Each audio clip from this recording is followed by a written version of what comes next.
Ils ont vérifié la qualité de la sortie de l'eau chez ma sœur, c'est la merde. Il faut qu'elle mette le tout en conformité sous 8 mois. Je vois ce que c'est. C'est la mise en application de la loi sur l'eau. Elle entre en vigueur chez ta sœur, pour sa maison isolée, dans le cadre de la réglementation sur l'assainissement non collectif. Mais je connais ces modules d'assainissement autonome.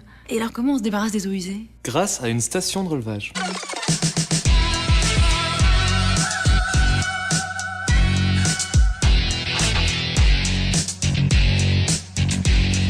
Comment peut-elle dimensionner sa station de relevage?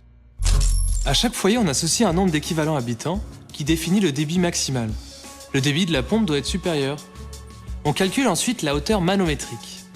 Et c'est la somme de la hauteur entre la pompe et le point le plus haut du refoulement, plus les pertes de charge dans la canalisation.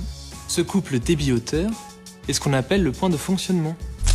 Bon, ils permettent de déterminer la pompe, ok, mais pour la station complète. Elle doit être choisie afin que le volume quotidien puisse être évacué en prenant en compte le nombre d'émarrages que la pompe a la capacité d'effectuer en 1 heure. Et comment on l'a choisi? Déjà par le nombre de pompes.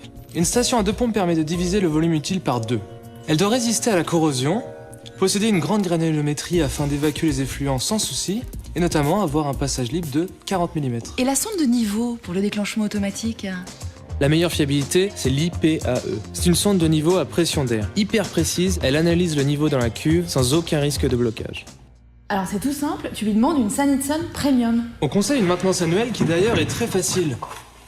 Regarde, on peut enlever très facilement la pompe. Miss